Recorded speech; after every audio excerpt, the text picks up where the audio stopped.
I was muted. How's it going, everyone? Welcome to GDT Live today. It's me and the Prospect Dawn Dayton is at work today, so it's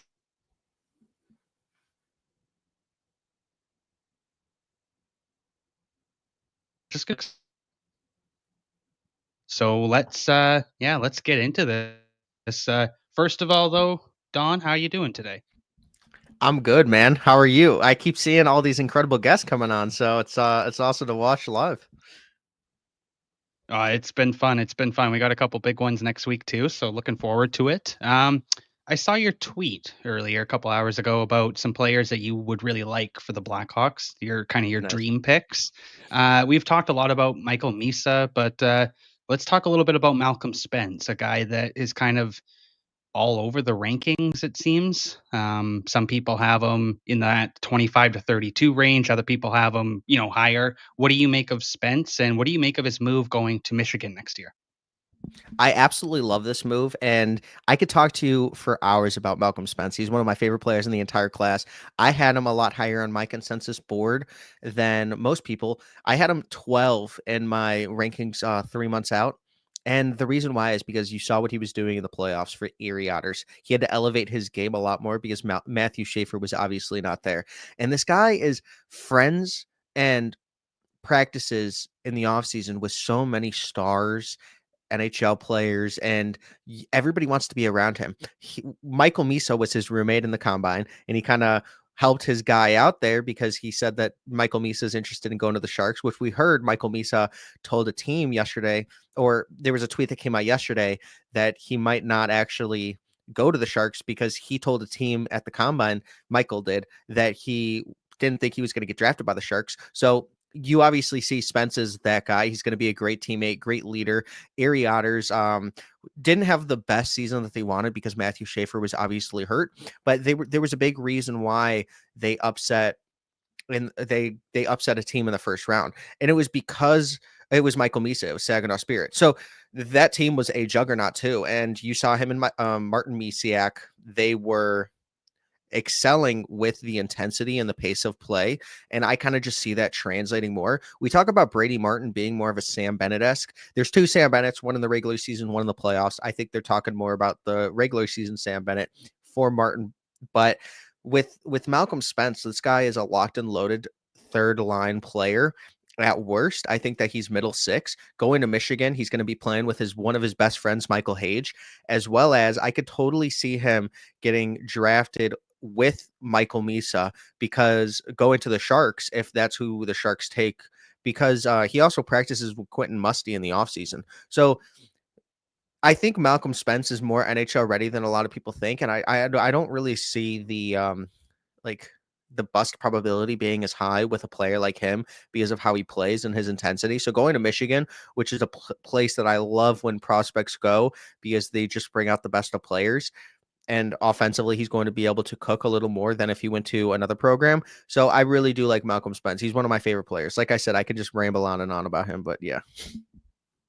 No, I love that. I think he's a player that he's gonna be good. I think that some of the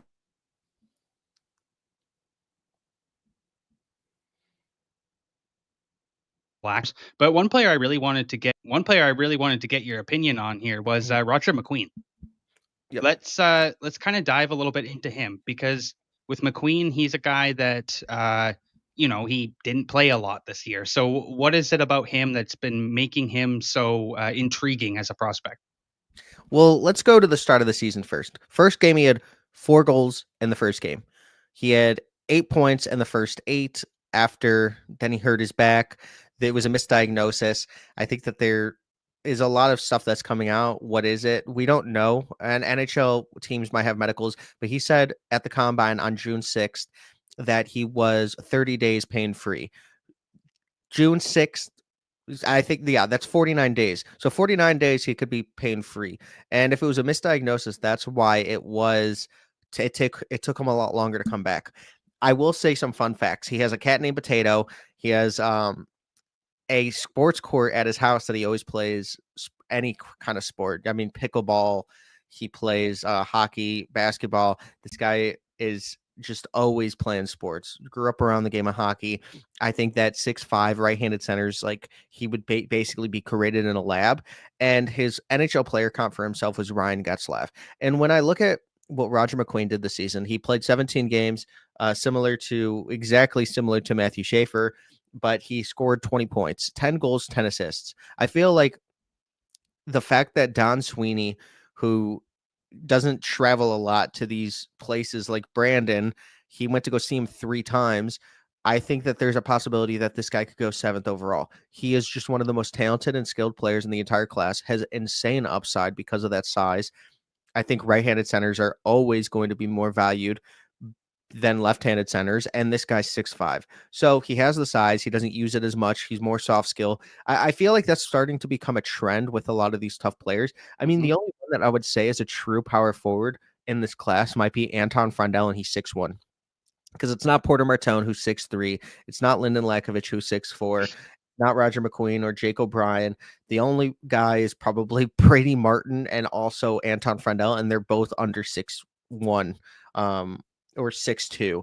Right. Oh, it's kind of interesting with Roger McQueen because I could see him being the best player in this entire draft if he hits. Like if he actually hits, I could see a redraft where he's number 1. I could also see a redraft where he is like 15, 16. I think that there's a high variance on what he can become in the NHL. Okay. So today on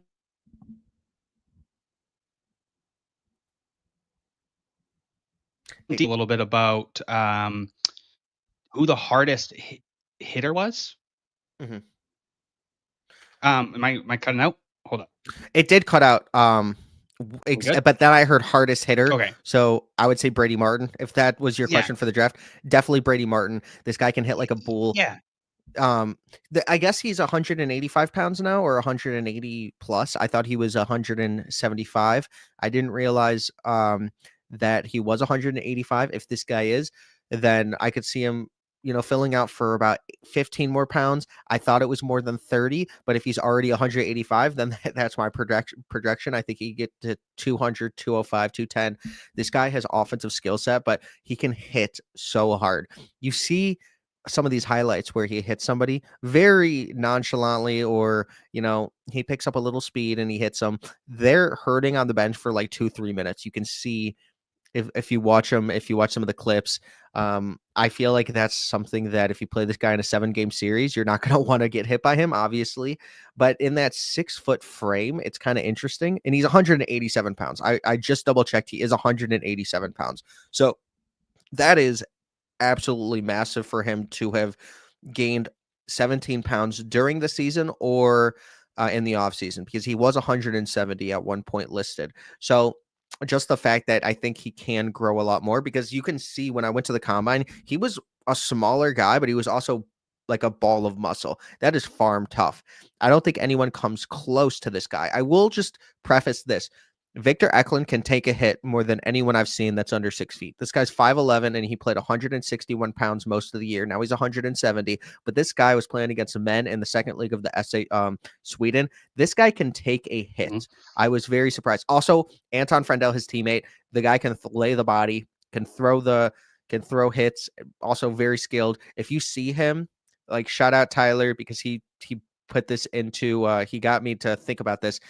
The subtle movement of Anton Frondell when he's laying the body near the boards or the corner, it's very interesting. He can change his body in a split second, and he can actually gain more power this way, and it actually helps him. So the subtleties of Anton Frondell's hitting is actually something that I want people to start checking on, because it's sometimes I go back and I looked at the SHL, because when I was watching Victor Eklund, he was the player that kind of popped up on my radar more and more. He's kind of the player I like watching more. It's just something that like clicks. Right. But then every single player I asked that was Swedish, every single one said Anton Frondell. Like over 10 said Anton Frondell was the hardest one to play against or had the best shot, as I asked Louvre as the goalie. So this guy can be a true power forward, and Brady Martin is the best hitter in the class. So those are your long answer to a quick question, but I appreciate that. We got a comment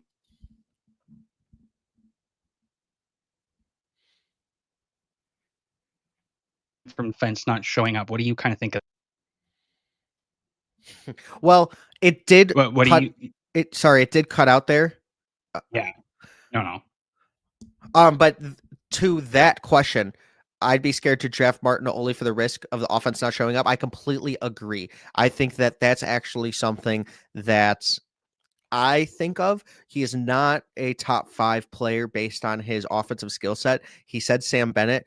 I think that was the perfect comp for him based on what happened in the playoffs with the Conn Smythe. I thought it was going Brad Marchand. Sam Bennett had an incredible season. So that was obviously the best case scenario. Also, Tom Wilson. He, to me, can pot like 25, 30 goals in a season. I think that he could probably get 30 assists, so maybe 60, 65 points. I don't see him becoming a 90 point per game player or 90 point per season player. I will say this guy is going to have a higher point per game percentage in the playoffs than he is in the regular season. That is what I predict. And I think that's what GMs probably are talking about right now, because he is the model of consistency if you're going to talk about what you need in the playoffs. And also, I will say this about Brady Martin. When I was talking to Daily Faceoff's own, which you guys do a great job over there, Stephen Ellis, who came on, he was talking about Brady Martin was the best player that he watched this year, most skill-wise that he was surprised about. He said he was the most overlooked player. Obviously, I don't think he's overlooked as much anymore, going from 14 to 4 in some of those mock drafts, but the guy in summer scouting had an incredible move where he dangled through multiple defenders going coast to coast, and then that's how he scored. So Brady Martin has the offensive skill set, and he was very productive in Sioux this year. But I would pump the brakes on this guy being a superstar point producer, because I don't see that in his game. Okay, let's hope I don't cut out here. But Anton Frondell at the number 2 option, do you see that being a thing? Okay, so I actually do. I'm not going to get into this very, very deeply because something happened today, but I had something set up and now it's on hold unless Anton Frendel gets drafted by the Blackhawks. That was the only condition to it. And I was surprised, to say the least, because I was getting a little the temperature was changing last week, because I had some of these plans set up, because I was like, Anton Frendel's going to the Blackhawks. I'm going to try to get some of these interviews. I have stuff locked down so that after the playoffs, I'm going to have all of these things set up. They all are on the back order now.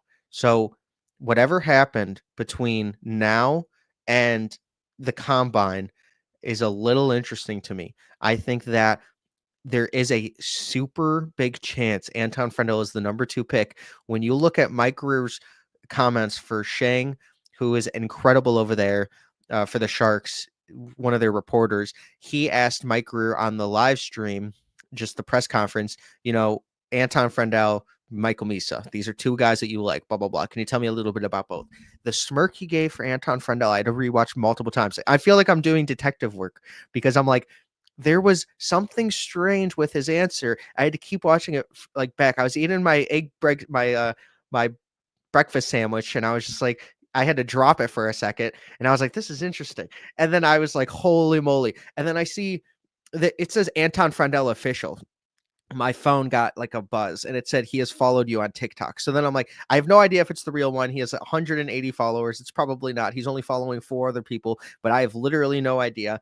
But all I see is Anton Frendel following. And then I'm like, well, maybe that means that he's probably going to go to the Blackhawks. So I have zero idea. I think it's going to be, I'll say this, 60-40 Misa right now to the Sharks. That is absurd odds for Frondell, 40% before the draft, because I would have thought it was like 5 to lower than 5%. If you asked me a week ago, Michael Misa told a team at the combine, I'm not going to specify names because I have no idea either. I'm not even going to speculate, but he said that he doesn't think he's going to get drafted to the Sharks. Malcolm Spence was his roommate, so obviously he would kind of know. So if you're putting the pieces together, Malcolm Spence was like, oh, Michael Misa would love to play for the Sharks. He was basically helping him recruit for saying something like, I think that there's an actual path for the Blackhawks to get Michael Misa at 3 overall for absolutely free. And also, Shang asked Mike Greer are you going to make the pick? He says, as of right now. In my head, I couldn't sleep last night because the as of right now, it doesn't make sense. You just say yes. There's no reason to smoke screen here unless you're trying to excrete Mhm. value from the Blackhawks to try to trade up. Maybe it's Kevin Korchinski. I have no idea who the Sharks want. They obviously wanted a defensive player. The Blackhawks have an incredible amount of defensive players. The odds are going crazy right now for Frondell to the Sharks. It went from minus 5,000 for Michael Misa, which is an automatic lock. That was literally like the opposite was plus 5,000 for Leicester City to win the Premier League way back when. So minus 5,000 is the exact on the other spectrum. They thought it was going to be a lock. So I truly believe that there's a path to Michael Misa on the Blackhawks, and I have no idea how. I'm a huge Mm, Blackhawks fan, obviously, so it's something that's crazy to me. mm. But Frondell might be a Shark.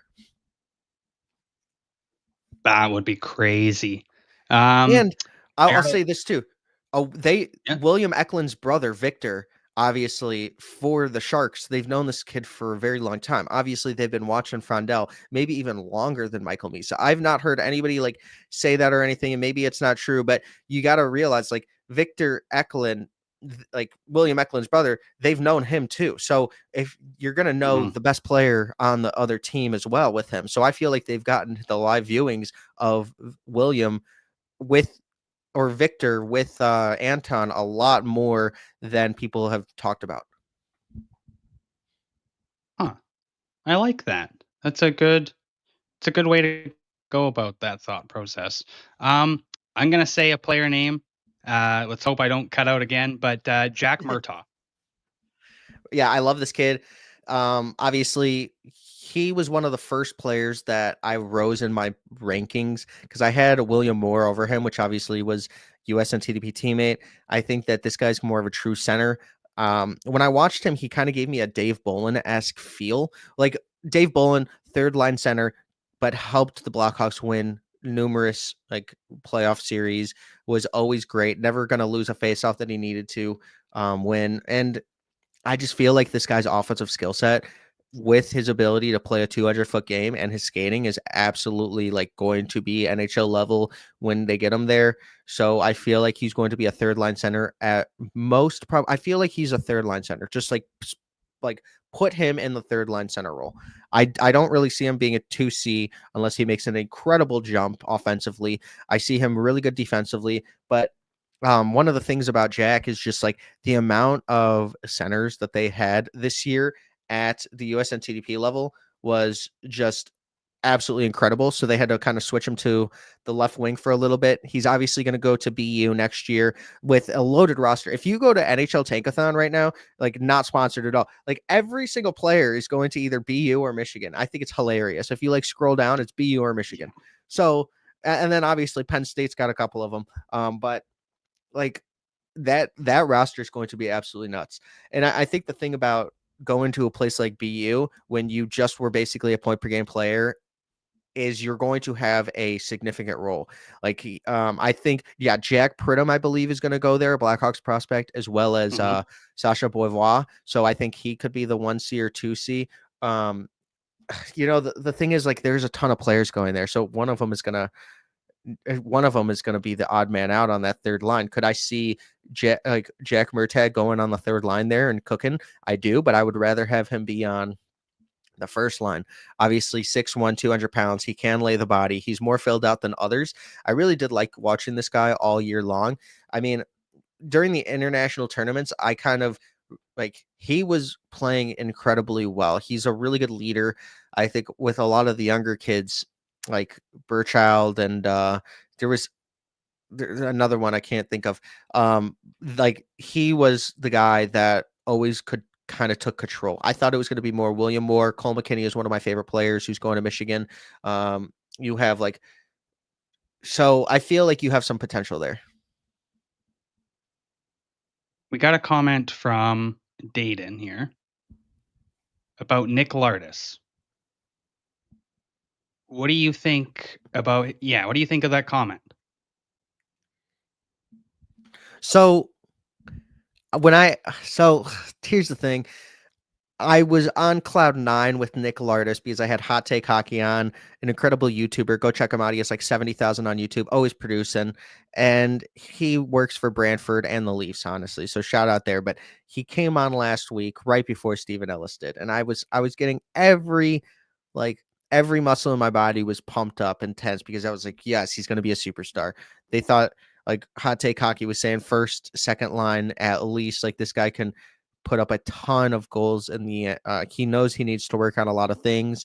He knows he needs to work defensively, engagement level, putting on size. He like Nick Lardis isn't going to be upset with those comments. And then I had Stephen Ellis on, and he was like, he basically broke my heart a little bit. He said multiple scouts he's talked to said this guy might not even be an NHL player. And I was freaking out because Nick Lardis is obviously one of those guys that Blackhawks fans are just locking into the top six. I don't think he can compete on a fourth line. I don't think that he's going to be the best third line player unless it's like Chris Versteeg-esque.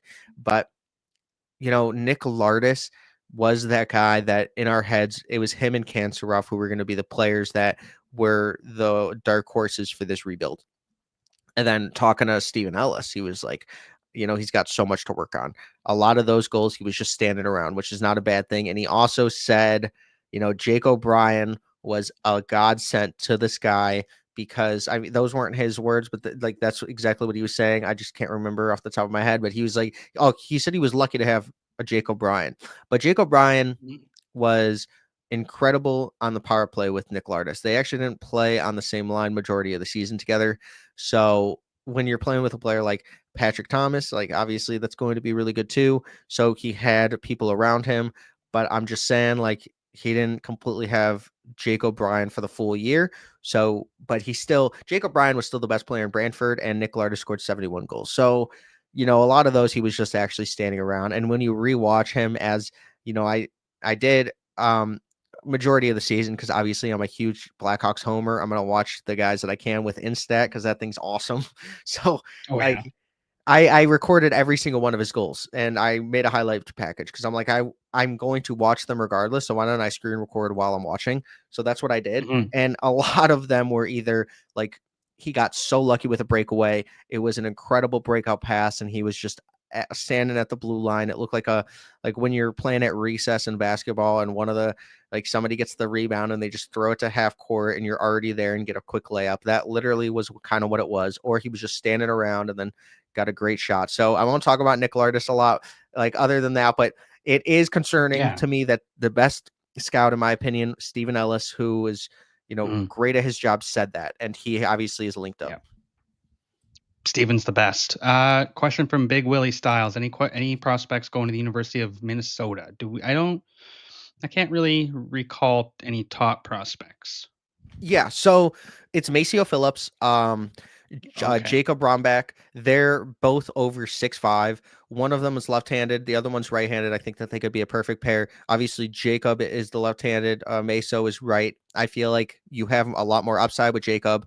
Uh, Meso is a lot rawer.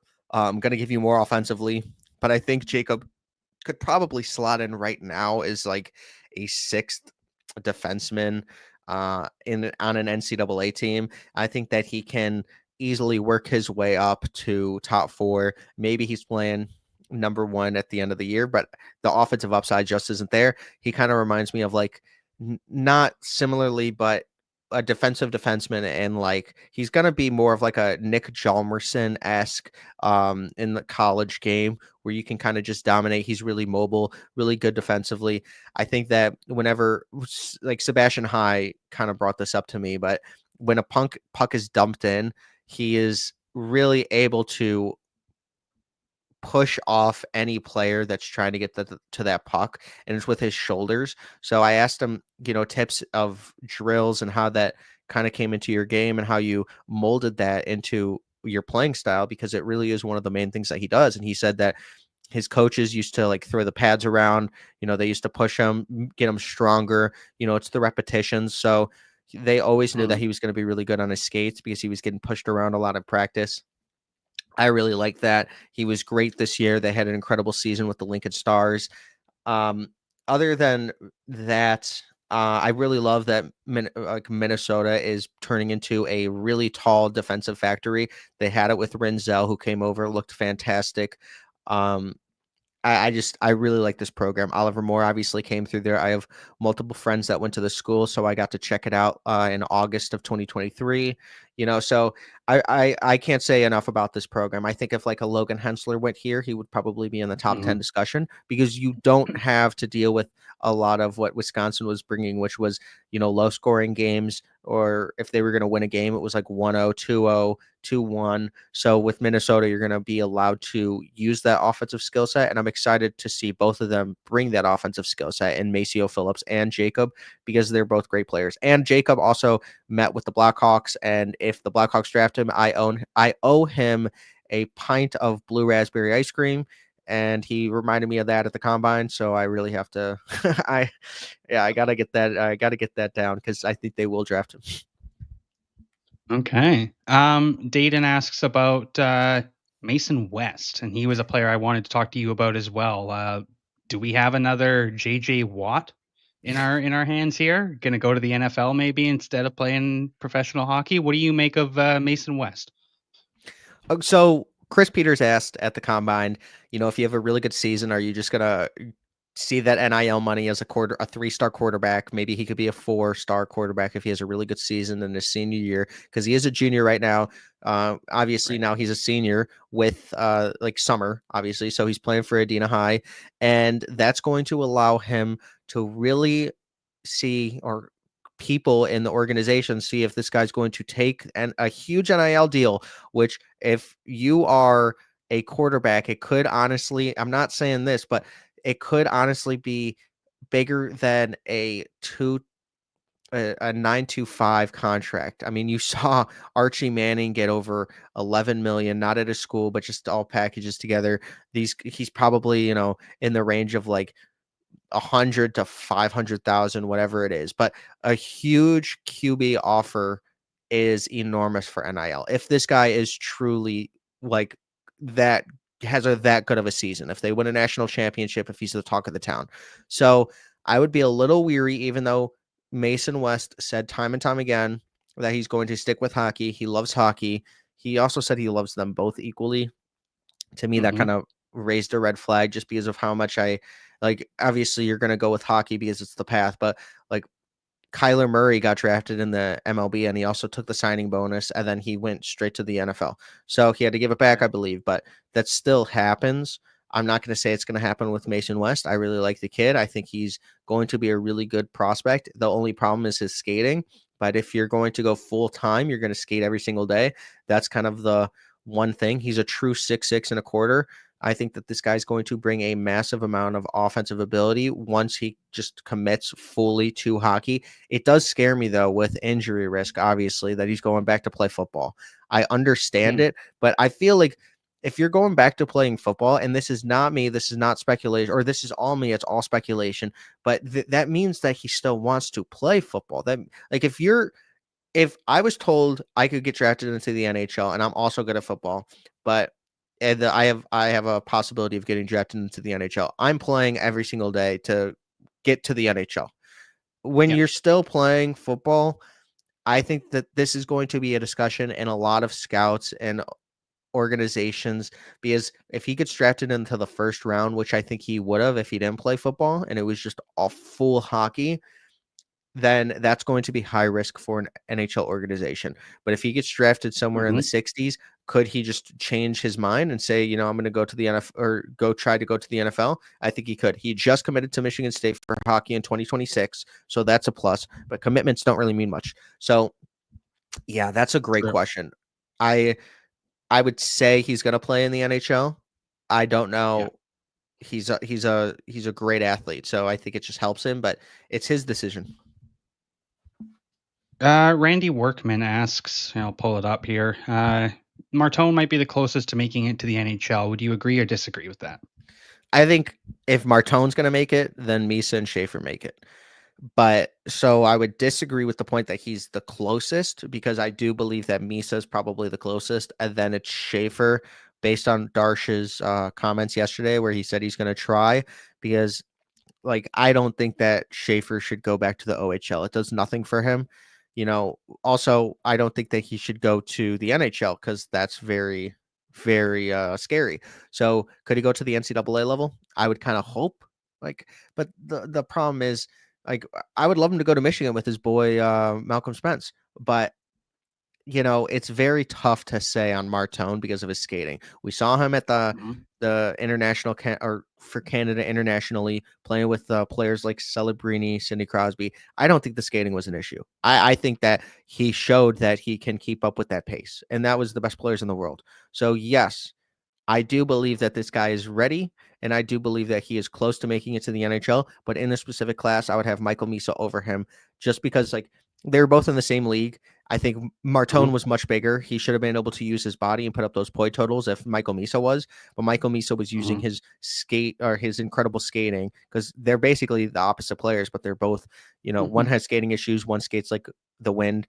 So, you know, it's going to obviously help Michael Misa that he can skate like the wind. Because if you saw Porter Martone keeping up with that pace, Michael Misa is obviously going to excel at that pace. So I feel like he's probably more ready, but Martone's not far behind. I was on Tankathon today. We've already talked about them, but great website. Yeah.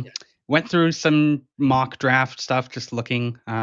Chicago had Tommy Lafreniere at pick 107. I know we talked about Lafreniere last time you were on, but I just kind of wanted to pick your brain a little bit more about Tommy. He's a guy that I'm extremely high on, as you know. Do you think him being getting past 100 would be a steal for a team? 100%. I actually had to check on NHL Tankathon to see if it was still there because, I mean, my thing is like, how are Maceo Phillips at 104? How is David Lewandowski at 97? Like this fourth Mhm. round, Cooper Simpson for Tri City is at 110. I love Melvin Novotny is at 114. Like I could continue to go on and Yeah. on. There's so many great like players in the 100s. This class was like early named a weak class, and then now you continue to go on the board and you're like, how is he still there, how is he still there? And this is not even including somebody that's probably going to fall to the fourth round because there's always a player that's in the top 60 of everyone's rankings that falls, and there's always players that are in or outside the top 100 that go up, and it's because of this. Like Tommy Lafreniere is an incredible player. He obviously is a smaller center, but he's not small. Obviously, he's the same height as Victor Eklund. I think he's probably near the same size. I love this kid, Yeah. but I don't necessarily know if the Blackhawks would draft him because of the size issue. Um, Obviously, I think that he's going to be a really good player. He has a very good chance at least competing for an NHL spot. A lot of these guys that are drafted past 100, you're just kind of hoping for NHL players. I think Lafreniere is kind of that exact package where he could make it to the NHL, and if he does, he's going to be a very good contributor to your team. I would go with a guy with more upside like him. So, instead of a safer player where you're just going to get him on your bottom line checking role, I don't really like that. So, could I see him being a third line center or a winger if he's on that third line? Of course, I actually do. He put up good point totals this year, almost a point per game in the dub. Obviously, 68 games, 56 points. Obviously, not point per game production, but this guy showed it time and time again that he can't compete even with that size. I think that at 5'11 is kind of becoming the new 6 feet with the added smaller Mhm. players in the NHL. I think that we should talk about that a little more. Maybe the average size is not 5'11, but it's certainly getting there with all these prospects that we have coming into the NHL. It's becoming more skilled. Um, Players skating is much more important now, except in the playoffs. So now the Panthers are actually changing that. So is it going to be like smaller scaled players, or is it going to be heavier players that play well in the playoffs? The Panthers are changing the game. The Blackhawks changed the game in the 2010s with building those rosters. So it's a copycat league. Are we going to see more size take advantage of those draft values? I do believe so. So he could slip to this range, but somebody like I would love the Habs to take him in one of their 90 picks in this draft, or the Penguins, they have now they have 11 and 12. I think you can take more of a shot at Lafreniere. So it's just surprising to see. I mean, yeah, Zach Morin, who I talked about a Mhm. lot this year, he is at 102. He's going to BU this year. So yeah, it's kind of crazy who's available in that range. Yeah, and yeah, just a note on Lafreniere. Had any in my daily face-off article for him I wrote a couple months ago. I had an NHL scout, a Central Division NHL scout, tell me, think of a smaller Nick Suzuki when you watch him. And I think that's probably the best comparable you can get. Somebody that's got a high IQ, good on the face-offs, understands when to activate in the offensive zone. Like you said, though, the height just hurts him a little bit, even though he's 5'11", which is taller Mhm. than me, but it hurts him a little bit. So let's switch to goaltending. Um, I know that there's Ravensbergen and Ivan Kovic, etc., but let's talk about Pyotr Andreyanov. Okay. However Yep. you say it. A one of the highest ranked European goaltenders. Do you see somebody taking a flyer on him in the first round? So here's the thing with him. I was on a podcast yesterday talking about him, and I believe somebody said that he might have just signed a contract to stay in Russia till 2030, right? Is that him? Right. That's correct. That's actually Okay. yes, I saw that. So, Okay, so that kind of defeats somebody taking a chance on him, I guess. Hey. well, the thing is, like, it when I was asking around, one of the people that I talked to said that actually that makes him higher on his board because you don't have to worry about him. You get his rights forever. You can just wait until he's ready because it takes 4 to 6 years anyway for a goalie, 4 to 7. So you Right. can just let him cook into the goalie pot, get as many reps as you will, because now signing that long-term contract, he's going to be getting a lot more playing time. And now it's like interesting. Is he going to fly up the boards or is he going to fly down? And you know, he's a really good goalie. If you look up his numbers, he looks like the number one goalie going to be taken off the board. Like Mhm. 9.4 save percentage, like a goal per game average. This guy was putting up incredible numbers, or 1.75 goals per game in the MHL. But obviously, you had Demidov, Michkov all come from there, Ryabkin. So the MHL is not a bad league. If we talk about like Mhm. the USHL, MHL is probably near that level, if not better. So he was getting numbers, like putting up those kind of numbers in that league, which I actually think is more impressive than the eye is telling me. 6'2". I think that obviously that's really standard height for an NHL goalie, probably 6'1, 6'2". So he has the height. I think that this guy could go into the second round, but him staying there for 2030, is there a risk that he never comes over? I think that if depending on his agency, if he's with like Middlestad or uh someone like that, Dan. So for Gold Star, I feel like Yeah. no matter where he goes, it's going to be a high risk, high reward play because he is staying in Russia that long. And you have the I want to control his development a little. And whoever takes him, the GM might not even be there, or the coaches and everybody might not even be there when he plays. So I feel like he might Mhm. fall. But yeah, that's a Yep. good question. Dayton wanted me to ask about Lucas Beckman. So I believe Beckman backed up at the Hlinka Gretzky behind Ivan Kovic. What do you make of Lucas Beckman and just his performance in the Quebec League this year? And quick side note, what happened with Gabriel Daigle? Because at one point, Gabriel Daigle was supposed to be like the next big goaltender, if I remember correctly. Yeah, I think sometimes with goaltenders, it's kind of like the quarterback position. So for Daigle, like it didn't work necessarily, and I think his production as well as, the projection, you just sometimes you could be the best player. I mean, Ivan Ryabkin, uh, Aaron Kuvahart, Kuviharyu, my dog is loving this, um, but you know, one sec. Yeah, Got so banged. yeah, sometimes sometimes projection just is a little unfortunate. Um, maybe he gets it back, and sometimes goalies do. They just kind of figure it out. It's just like a snap of the finger, but it is tough. But who was the other? Okay, so yeah, Jack Ivankovic is back up at Yeah, Lucas Canada. Beckman. Yeah, Lucas Beckman. Yeah. So first off on Jack, his dad is 6'5". He's obviously 5'11". It's going to push him down a little bit. But Jack Ivankovic is one of my favorite players in this entire draft, goalie wise. I think that it's going to be really hard for you to be the starting goaltender on him when he is probably like elite. Guys. He is elite in that area. So yeah. So sorry, this is not No, no your worries. No barking. worries.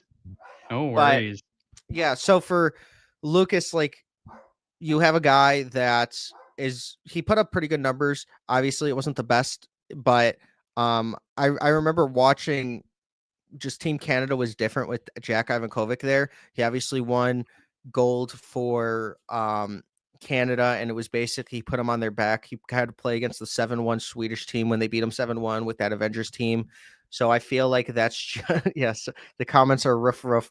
So I feel like that does affect your playing time when you're playing against a very elite goalie. Because if you're 5'11", you're going to be able to command a net in juniors and international play, U18, U20s. But when you go to the NHL, it's a little more it's harder to project. But we see Dustin Wolf, we see UC Saros. So he's going to be elite in that area. I asked Matthew Schaefer, who was the best player he ever played against. It was Jack Ivankovic because and it was the teddy bear toss game where he shut him Oh out. yeah. So they had to throw all the teddy bears at the 2-minute mark because they knew they weren't scoring. So all the fans were like super upset, but they still got to throw them. So when you have to Oh, be their backup, it's like opening for the Beatles. Like and you're it's not gonna it's tough. So I still think that he it just it's tough to do that. I got a little off guard with my dogs there, but don't. like but yeah, thanks. They did this with Carter Bear, and then I said Bear stop because that's my dog's name, and then Carter Bear's dog started howling, and Incredible. yeah, they were just singing together, so it was awesome. What type of dog you got? I have two Chihuahuas, um, and another blind and deaf Chihuahua. So Oh yeah. I have three basically, but one of them is like he is like very immobile. He's like 16. He was my childhood dog basically. So Oh, so whenever everybody barks, he just starts. He's like, "What's going on? What's going on?" Yeah, it's hilarious. I have three that's Chihuahuas. Yeah. odd. That's awesome. That's awesome. I heard Stephen Ellis talk a little today about David Bedkowski. Yeah. Okay. Just a monster defenseman, big hitter, physical presence. Is that kind of the rundown of Bedkowski there? Yeah, and I have a funny story on Bedkowski, actually. He has a Okay. tattoo on his arm. He has a tattoo on his arm, and his dad didn't know he was getting a tattoo. So Russ Cohen from Sportsology asked him about it. And because at the combine, you obviously wear the no sleeves. And it was like, can you ask me about the tattoo? He was like, yeah, my dad was super upset. Like, um, this guy is literally a player that if you see him walking down the street, you're going to be scared of because he's 6'5" and he's ginormous. He looks like a bouncer at a club. That's basically what he's going to play in the NHL. I do see him as going to be a third pair, maybe a fourth defenseman on your team.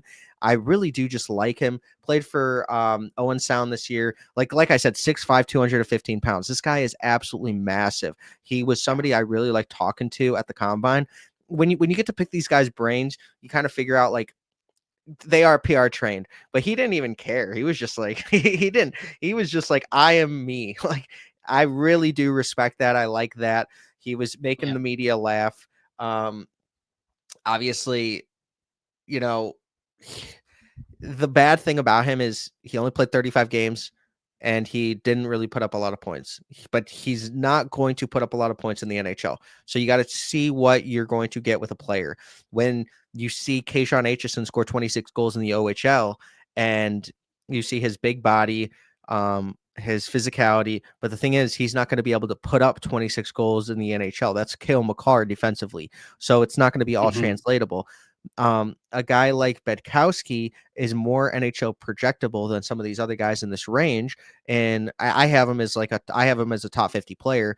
So I would love him if he slipped to 62 for the Blackhawks. But I will say this: I've never seen this many right-handed 6'5" and above players, six or right-handed defensemen 6'5" and above in any class. Like I've never seen Yeah. this. So it's kind of crazy. I don't know where they're all coming from. I don't know what they're eating, but every single player, like Bedkowski, would be a top 40 pick if he would be in another class. But there's just so many Yeah. 6'5" right-handed defensemen. So Yeah. I really do like this class. I know I'm probably on an island. I've said this for months. I've gotten in Twitter fights about this. I love this class. There's just so many options. Yeah, and one player that came to my mind as you were talking there was Max Pejnika out of the Portland Hmm. Winterhawks. I might have butchered his last name there, but a guy that I saw a few times this year, big defenseman, came over from Czechia, and he just kind of settled right in with Portland and seemed to find himself on some charts. And I know some scouts at the Blazers games and stuff were pretty high on him, and I see he's kind of now floated himself into that 80 to 100 range. Have you had a chance to kind of watch him? Because there's another bigger, I believe, right shot defenseman. Hmm.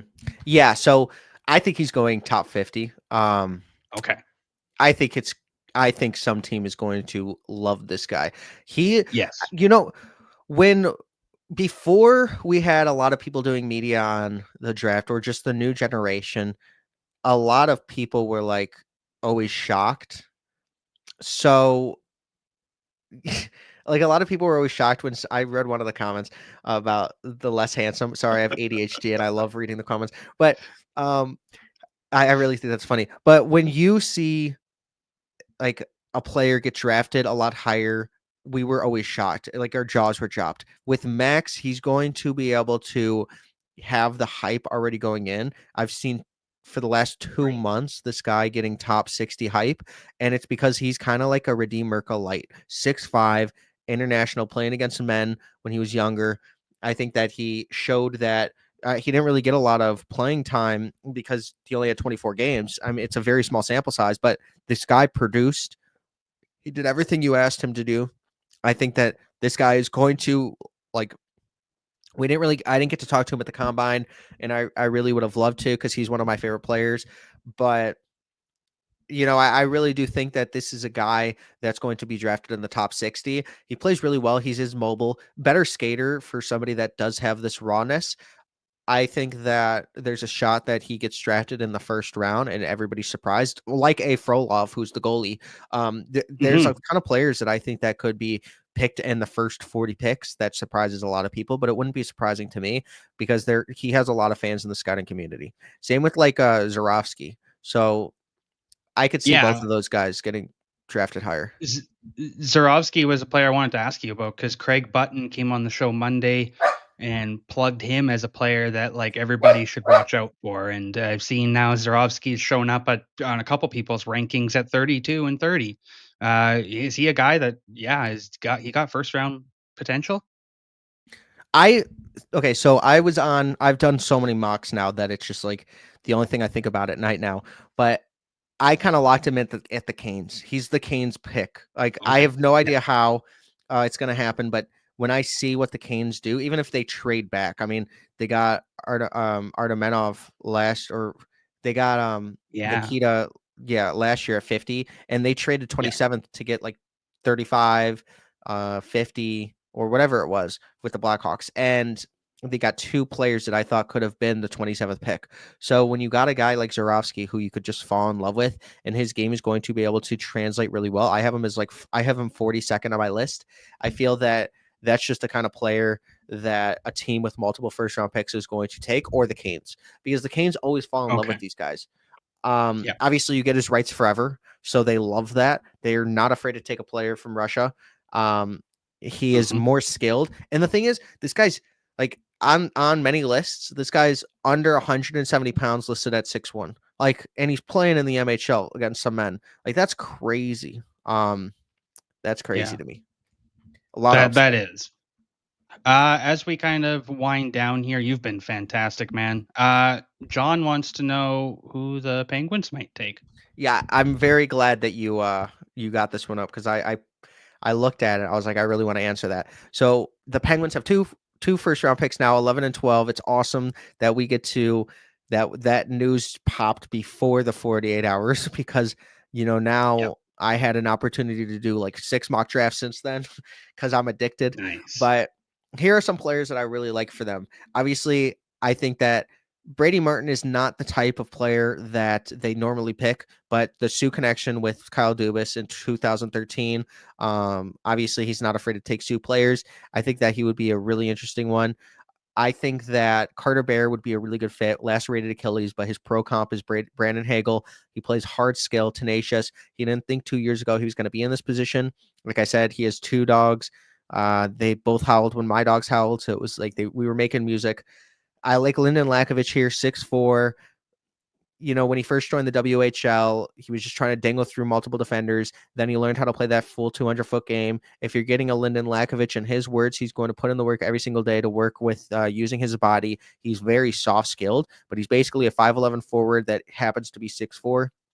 Justin Carbonneau, he could be going to the NCAA level. They just traded 3 first-round picks to go get Bill Zonin, who's an absolute stud over there. So Justin Hmm. Carbonneau has one of the best shots in the entire draft. I feel like if they're just trying to lock and load somebody with absolutely incredible upside, I think he might fall based on like to 16, 17, which Habs fans would be super excited about. But now you have those 2 first-round picks, so I think it changes. Jackson Smith is one of my favorite players. I was obviously on the episode that debuted, but not Yep. with him when you both had me and him. That was awesome. So I really like Jackson Smith going to Penn State. I think he's going to be absolutely an NHL player. I think I hit top 4 upside, really good offensively. Didn't put up the point production that he wanted in the dub this year, but he's 6'3", really skilled. I think he's a great skater. Kayshawn Aitchison is kind of the exact opposite, where obviously he scored 26 goals in the O, but like in a chart from 10 to 1, where 10 being the best, he's probably like a 4.5 skater, probably worse than Porter Martone, and that's coming from Stephen Ellis, which I was like shocked that anybody would be worse than Porter Martone in this class in the top 15. But we found one in Kayshawn Aitchison. I really think that he's going to translate well. 6'1", 200 pounds, but he looks like he's like 220. Every time this guy hits, it's like Brady Martin-esque. So I think that he would be a good fit here. Roger McQueen or Jake O'Brien. I know Jake O'Brien, 6'2" center, for Brantford. We obviously talked about him, but he grew up a Penguins fan, and he also had the same jerseys in Brantford, so they won't even have to change it. It's the same colors. He looks great in that color. Roger McQueen is 6'5", obviously right-handed center. I think that they could go center for here for sure. Victor Eklund is somebody I think that they would smash if he's available. You got to take best player available. And also, if Radim Merkin's there, you take the 6'6" right-handed defenseman that's been playing against men since he was 16. I think that yeah, like Randy Workman said there's no difference between pick 20 and 40. I think it's like pick 24 and 45. So there's a lot of depth in this class, but there is a major fall off. If you're in that 11 to 12 to 16 to 17 range, even Vaslav Nestrasil, somebody I wanted to give a shout out to because he's 6'6", Hmm. Muskegon Lumberjacks, really good upside. Had 4 brothers that played in the one got drafted into the 3rd round to the Red Wings, Andre Nestrasil. So Yep. I really do like his game.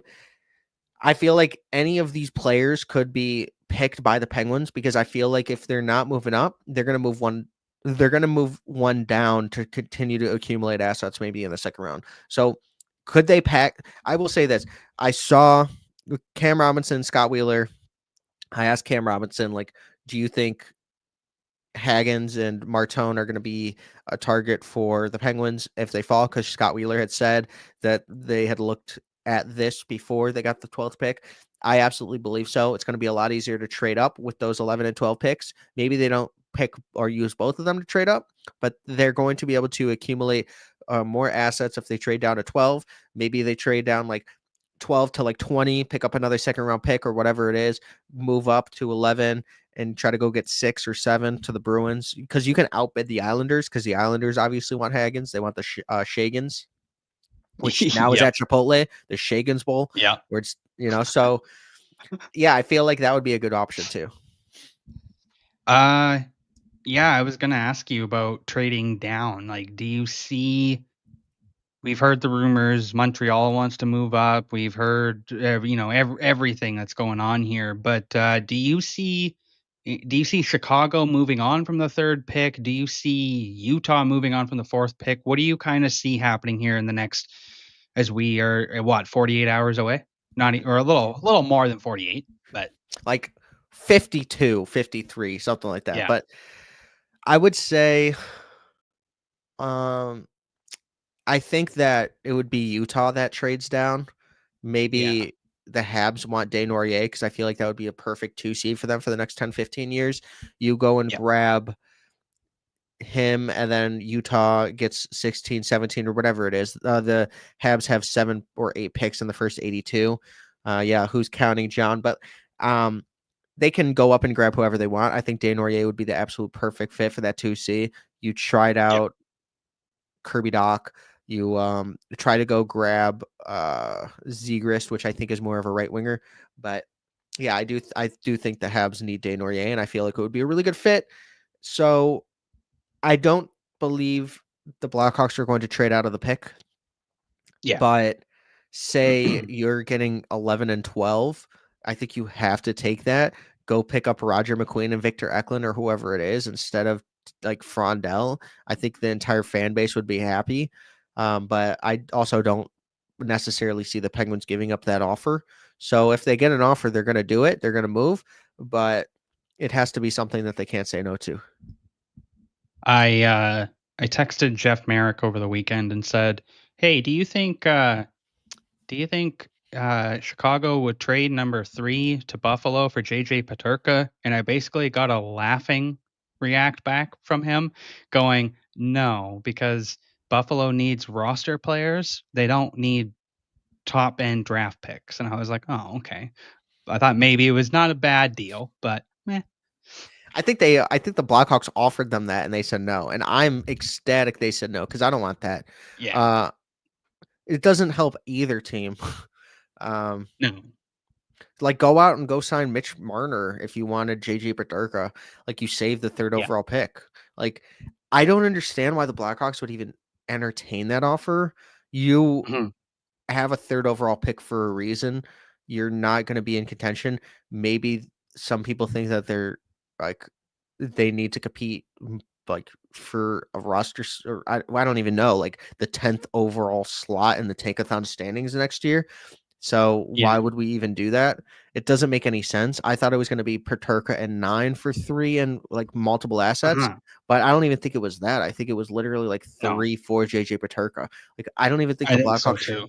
they shouldn't even have offered that. And the Sabres, I understand why, because they would just take a player and trade him in like 6 years. So why would you even do that? You want roster players. So it would be bad fit for both teams. I have no idea what the Sabres are doing saying no to that though. But I don't know. I don't think because if you want a specific player, you go up and get him for third overall anyway. So like Yeah. you flip the pick, you flip JJ Peterka because it's obviously probably going to end up in that, and then you go flip that pick for whatever you want. I because it's a lot easier to get a right-handed defenseman or superstar stud with the third overall player than it is for JJ Peterka, knowing you have to pay the guy. Is he gonna want to stay or whatever it is? So um I think of draft picks and prospects as assets. Some people don't. You got to accumulate as many assets as possible. And when you really want a guy that comes available, you go and grab him. What the Buffalo Sabres should be doing is if it's not 3 overall or whatever it is, go try to flip JJ Peterka for Jason Robertson. I mean, it would kind of be perfect or whatever it is. Like, um, Yeah.